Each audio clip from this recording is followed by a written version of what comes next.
గజం కేవలం 23,000 రూపాయలతో 165 గజాల భూమి కేవలం 38 లక్షలు మాత్రమే. నమస్తే, వెల్కమ్ టు సుమన్ టీవీ. ప్రస్తుతం మనతో పాటు ఉన్నారు ప్రముఖ జ్యోతిష్యులు, అలానే కాశీలో శ్రీ కామాక్షి నిత్య అన్నదాన ఆశ్రమ నిర్వాహకులు బ్రహ్మశ్రీ శ్రీ నందిబొట్ల శ్రీహరి శర్మ గారు. నమస్తే గురువు గారు. వాగర్థావివ సంపృక్తౌ వాగర్థ ప్రతిపత్తయే జగతః పితరౌ వందే పార్వతీ పరమేశ్వరౌ. అన్నపూర్ణే సదాపూర్ణే శంకరః ప్రాణవల్లభే జ్ఞాన వైరాగ్య సిద్ధ్యర్థం భిక్షాం దేహి చ పార్వతి. మాతా చ పార్వతీదేవి పితాదేవో మహేశ్వరః. బాంధవా శివభక్తాశ్చ స్వదేశో భవనత్రయం. సదాశివసమారంభాం శంకరాచార్య మధ్యమాం అస్మదాచార్యపర్యంతం వందే గురుపరంపరాం. ఆదిత్యాయ చ సోమాయ మంగళాయ బుధాయ చ గురుశుక్రశనిభ్యశ్చ రాహవే కేతవే నమః. శృంగేరి జగద్గురు పీఠాధిపతులు శ్రీ శ్రీ శ్రీ భారతీతీర్థ మహాస్వాముల వారికి, శ్రీ శ్రీ శ్రీ విధుశేఖర భారతీతీర్థ మహాస్వాముల వారికి, కంచి కామకోటి పీఠాధిపతులు శ్రీ శ్రీ శ్రీ విజయేంద్ర సరస్వతి మహాస్వాముల వారికి ప్రణామములు తెలియచేసుకుంటూ కార్యక్రమాన్ని ప్రారంభిద్దాం. గురువుగారు, ముఖ్యంగా సంక్రాంతి పర్వదినము, అలానే భోగ భాగ్యాలు తెచ్చే పండుగను కూడా మనం చూస్తూ ఉంటాం.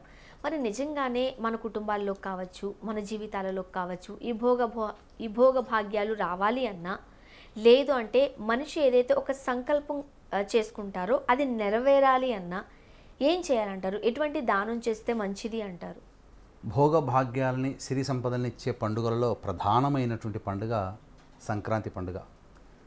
వర్తమానం గతించినటువంటి కాలాన్ని తొలగింప చేసుకొని వర్తమానంలో ఆనందంగా జీవిస్తూ భవిష్యత్తుకి బాటలు వేసుకునేటువంటి రూపముగా మనం ఈ సంక్రాంతిని మనం కొలుచుకుంటాం. భోగినాడు చేసేదేమో భోగి మంటలు వేస్తాం. అందరూ చలి కాచుకునే మంటలు అంటారు, కానీ మన ఇంట్లో పాడైపోయిన వస్తువులు, పాత వస్తువులు అన్నీ కూడా తీసుకుని వచ్చి ఒక గుట్టగా పేర్చి ఆ వస్తువుల్ని దహనం చేసేసి, పీడ వదిలిపోయిందిరా, కొత్త వస్తువులు కొత్త ఇంట్లో వస్తున్నాయి, కొత్త చొక్కాలు తొడుక్కున్నా, కొత్త వస్త్రములు వేసుకున్నా, కొత్త వస్తువులు ఇంట్లో ఉన్నా, ఇంటికి కొత్తగా పెయింట్ వేసుకున్నా మనసుకు ఎంత కళకళలాడుతుందమ్మా, ఆహ్లాదంగా ఉంటుంది.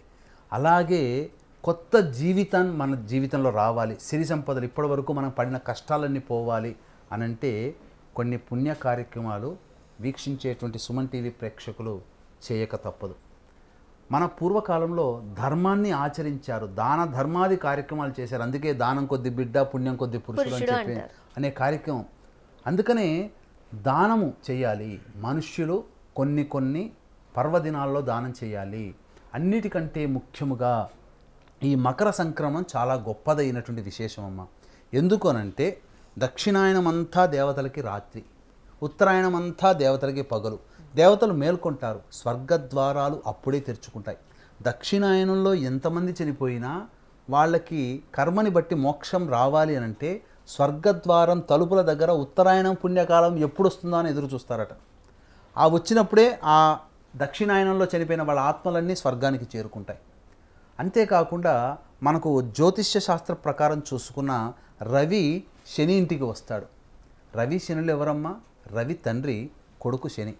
కాబట్టి తన తండ్రి వస్తున్నాడు అనేటువంటి ఒక ఉద్దేశంతో తండ్రికి తనకి ప్రీతిపాత్రమైనటువంటి ఈ యొక్క నువ్వులని పళ్ళెంలో పెట్టుకొని తండ్రిని ఆహ్వానిస్తాడట. అందుకనే ఈ మకర సంక్రమణం రోజున గొప్ప విశిష్టత ఉంది. కాబట్టి పితృ కార్యక్రమాలు మొదలుగా చేయాలి, ఖచ్చితంగా చేయాల్సిందే. మకర సంక్రమణం ప్రతి రాశిలోకి రవి ప్రవేశం చేసినప్పుడు సంక్రమణ పుణ్యకాలం వస్తుంది. ఆ సంక్రమణ పుణ్యకాలంలో పెద్దల్ని అనుసరించి పితృ కార్యక్రమాలు చేయాలి. పితృ కార్యక్రమాలు చేయకుండా దేవుడు కరుణిస్తాడు, దేవుడు వరమిస్తాడంటే లేదమ్మా. పితృదేవతల యొక్క అనుగ్రహం ఉంటేనే దేవతలు కూడా వరమిస్తాడు. మన పక్కన ఈశ్వరుడు పక్కన ఉన్నా ఆ ఈశ్వరుడు కూడా పితృదేవత అనుగ్రహం లేకపోతే ఏమీ చేయలేడు. కాబట్టి మనం ఏది పూజ చేయాలన్నా వీక్షించేటువంటి సుమన్ టీవీ ప్రేక్షకులు గమనించుకోవాలి. ఏ పూజా ఫలం మనకు దక్కాలన్నా పితృదేవతల యొక్క అనుగ్రహమే. దీనికి ఒక బెస్ట్ ఎగ్జాంపుల్ చెప్తాను మీకు. ఎందుకనంటే మన తెలుగు ప్రేక్షకులకు అందరికీ ఎగ్జాంపుల్స్ చెప్తేనే అర్థమవుతాయి. శాస్త్రంలో ఉన్న విషయాన్ని ఇట్లా చెప్పి ఇలా చేసుకోండి అంటే పూర్వకాలంలో చెప్పారు, పంతులు గారు చెప్పారు, మనం చేస్తున్నాం. కానీ ఇప్పుడు క్వశ్చనింగ్ అథారిటీ అనేది పెరిగింది. ఎందుకు చేయాలి, ఏ దానికి సంబంధించినటువంటి చేయాలి, దీనివల్ల ఫలితం ఏంటి అనేటువంటి తప్పు లేదు, క్వశ్చనింగ్ అనేటువంటి తప్పు లేదు. కానీ తెలియకుండా చేస్తున్నాం కాబట్టి తెలిసి చేస్తే ఇంకా గొప్పగా ఫలితాలు మనం పొందుతామనే ఉద్దేశంతో ఒక బెస్ట్ ఎగ్జాంపుల్ చెప్తున్నాం. ఇప్పుడు మనము పిల్లలు చదువుకోవడానికి విదేశాలకు పంపిస్తామమ్మా. పంపించిన తర్వాత వీసా ప్రాసెస్ అనేటువంటిది జరుగుతుంది. మన వాళ్ళు ఫ్లైట్ ఎక్కుతారు. కానీ అక్కడ అమెరికా ఎంబసీనో లేకపోతే ఏ కంట్రీకి వెళ్తామో ఆ కంట్రీ యొక్క ఎంబసీ అన్నీ వెరిఫై చేసి ఓకే అనుకుంటేనే వాళ్ళ దేశంలోకి అడుగు పెడతారు. అవును. ఆ దేశ ప్రధాని అయినా ఆ దేశ అధ్యక్షుడైనా ఈ విషయంలో కలగజేసుకోడు. మనకు మొన్న జరిగింది ఏంటి, వందల మంది విద్యార్థులు అమెరికాకి వెళ్ళారు. వెళ్ళిన తర్వాత వాళ్ళ డాక్యుమెంట్ సరిగ్గా లేవని అమెరికా ఎంబసీ వాళ్ళు రిటర్న్ పంపించేసేసారు. అక్కడ అమెరికా అధ్యక్షుడు ఏమీ చేయలేడు. అలాగే రూల్స్ రెగ్యులేషన్స్ ఫాలో అవ్వాల్సిందే. అంతే, ఇది కూడా రూల్స్ అండ్ రెగ్యులేషన్సే. మనము ఇక్కడ కూర్చొని మన సంకల్పం నెరవేరాలని ఈశ్వరుని కోసం తపస్సు చేస్తాం, పూజలు చేస్తాం, చండీ హోమాలు చేస్తాం, సుదర్శన హోమాలు చేస్తాం, అభిషేకాలు చేస్తాం. ఆ దేవుడు ఏం చేస్తాడు, మీ కుటుంబంలో మీ వాళ్ళు సంకల్పం ఇలా చేశారా కాబట్టి ఆ ఫలితం ఉందో లేదని చెప్పి ఇవ్వమని చెప్పి పితృలోకానికి పంపిస్తారు. పితృదేవతలు స్కాన్ చేసి ఓకే అనుకుంటేనే ఆ ఫలితం పితృలోకం నుంచి మనకు వస్తుంది. మనం ఏమనుకుంటాం, దేవుడు వరం ఇస్తున్నాడు అనుకుంటాం. కాదు, పితృదేవతల వరం. అందుకనే వీక్షించేటువంటి ప్రేక్షకులు మస్ట్ అండ్ షుడ్ ఖచ్చితముగా సంక్రమణ సమయంలో పిండ ప్రదాన కార్యక్రమం చేయండి, తర్పణాలు చేయండి, స్వయం పాక దానం ఇవ్వండి. లేదు మీకు అది చేయలేని అశక్తత ఉన్నప్పుడు పెద్దల పేరుని ఉచ్చరించి స్వయం పాక దానము వస్త్రంతో సహా బ్రాహ్మణుడికి దానం చేయండి. ఇక మిగిలినటువంటి విషయాల్లోకి వచ్చినట్లయితే మనకు భోగభాగ్యాలు, మీరు ఇంతకుముందు అడిగారు కదమ్మా, భోగభాగ్యాలు సిరి సంపదలు రావాలి అంటే కూష్మాండ దానము చేయమన్నది శాస్త్రం. అంటే ఏంటి, గుమ్మడికాయ, మంచి గుమ్మడికాయ దానం చేయండి. బూడిద గుమ్మడికాయ అంటారు అదా గురుగారు? లేకపోతే మంచి గుమ్మడికాయ, మనం తినే గుమ్మడికాయ ఉంది సాంబార్లో వేసుకుంటాం కదా, ఆ గుమ్మడికాయని దానం చేయాలి. ఇంకా దానాది కార్యక్రమాల్లో తిలలు అనగా నల్ల నువ్వులు కానీ తెల్ల నువ్వులు కానీ ఏదైనా కానీ మనకు అందుబాటులో ఉంటే నల్ల నువ్వులు లేదా తెల్ల నువ్వులు, చెరుకు ముక్కలు, బెల్లము, కంబళి, రగ్గులు. ఎందుకంటే ఈ రగ్గుని దానం చేస్తే రాహుగ్రహ దోషం పోతుంది. చిన్న చిన్నవి పరిష్కార మార్గాలు ఇవి. ఇవి చిన్న చిన్నవే మనకు చేతిలో ఉండేటువంటి అందుబాటులో ఉండేవి అఫోర్డ్ చేయగలరు. ఇవన్నీ కూడా దానం చేసినట్లయితే సంకల్పం చెప్పుకోవాలి. దానం చేసినట్లయితే బ్రాహ్మణుని పిలిపించి చేయడం కాదు, బ్రాహ్మడికైనా చేయొచ్చు. అర్హులైనటువంటి వ్యక్తి ఇప్పుడు చలికి గజగజగా వణుకుతున్నాడు, అటువంటి వానికి మనస్ఫూర్తిగా పితృదేవతని స్మరించుకోండి. ఆ ఉగాది రోజున దానం చేయండి. తప్పకుండా ఈ చెప్పినటువంటి వస్తువుల్ని ఎవరైతే దానం చేస్తారో సంక్రాంతికి ఇవన్నీ ఖచ్చితంగా చేయాలి.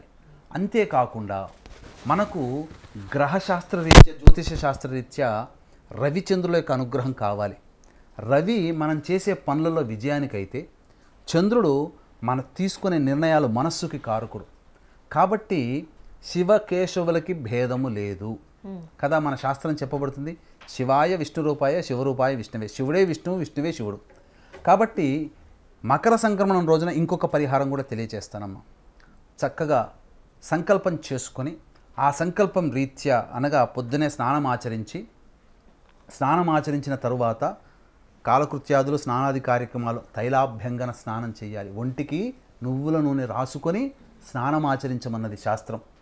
చేసిన తర్వాత ఇంట్లో దీపారాధన చేసుకొని సంకల్పం చేసుకోండి. ఈశ్వరుని, విష్ణువుని, నా కార్యంలో దిగ్విజయం కావాలి, నా మనసు ప్రశాంతత కావాలనే ఉద్దేశంతో శివ సహస్రనామం ఒకసారి, అలాగే విష్ణు సహస్రనామం ఒకసారి చదివి ఆ దేవదేవతలకి హారతి ఇచ్చిన తరువాత నైవేద్యం ఒకటి చేసుకోవాలమ్మా. ఏం నైవేద్యం అంటే గోధుమ పిండితో చేసినటువంటి బెల్లం పాయసం, లేకపోతే మామూలు బియ్యంతో చేసిన బెల్లం పాయసం. రెండవది పెరుగన్నం, ఆవు పాలతో చేసిన పెరుగన్నం. ఇవి రెండు ఆ శివకేశవులకి సమర్పణ చేసి నైవేద్యంగా సమర్పణ చేయండి చాలు. ఇవన్నీ ఇంట్లో చేసుకోగలిగేటివే. మీకు ఖచ్చితంగా ఆ శివకేశవుల యొక్క అనుగ్రహంతో మీ కార్యంలో దిగ్విజయం పొందుతారని చెప్పడంలో ఏమాత్రం సందేహం లేదు. అట్లాగే వీక్షించేటువంటి ప్రేక్షకుల్లో ప్రధానంగా తండ్రి వైపు 7 తరాలు, తల్లి వైపు 4 తరాల్లో ఏవైనా దుర్మరణాలు అనగా road accident, fire accident, suicide attempt, నదిలో బావిలో పడి చనిపోవడం, ఇంట్లోంచి వెళ్ళిపోవడం, లివర్ ఫెయిల్, కిడ్నీ ఫెయిల్, క్యాన్సర్తో చనిపోవడం, 60 సంవత్సరాల లోపల చనిపోవడం, పిండ ప్రదానాలు చేయలేకపోయినా ఆ పితృదోషం అంటారు. మా పీఠం ఆధ్వర్యంలో ప్రతి నెల పితృదోష నివారణ పూజలు, హోమాలు సశాస్త్రీయంగా జరపబడుతున్నాయి. అలాగే పుష్యమాసం, పుష్యం, మాఘం, ఫాల్గుణం, చైత్రం, వైశాఖం, జ్యేష్టం మీ యొక్క కోరిక నెరవేరాలనేటువంటి ఒక సదుద్దేశంతో, అది వివాహం కావచ్చు, ఉద్యోగం కావచ్చు, దాంపత్యం, సంతానం, అనారోగ్యం, ఏదైనా మీ యొక్క కోరిక నెరవేరాలనే ఒక సదుద్దేశంతో మాస శివరాత్రి కానీ పర్వదినం రోజున కానీ కేవలం 2500 రూపాయలకి సుప్రసిద్ధ జ్యోతిర్లింగ క్షేత్రంలో ఈ యొక్క కార్యక్రమాలు 6 నెలల పాటు జరుగుతాయి. అవకాశం ఉన్న కార్యక్రమ తదనంతరం కాంటాక్ట్ చేసి పూర్తి వివరాలు తెలుసుకోవచ్చు. కాశీలో నిత్యాన్నదానం మా పీఠమాధురంలో స్వయంగా చేస్తున్నాం కాబట్టి అన్నదానానికి మీ వంతు సహాయ సహకారాలు అందించే వాళ్ళు కూడా కార్యక్రమ తదనంతరం కాంటాక్ట్ చేయవచ్చు. గురువుగారు, భోగభాగ్యాలు కలగాలన్నా లేకపోతే మనం ఏదైతే సంకల్పం చేసుకుంటామో ఆ సంకల్పం నెరవేరాలన్నా ఎటువంటి చక్కటి పరిష్కార మార్గాలు ఆచరించాలో వివరంగా తెలియజేశారు. ధన్యవాదాలు. సర్వం శ్రీ ఉమామహేశ్వర పరబ్రహ్మార్పణమస్తు.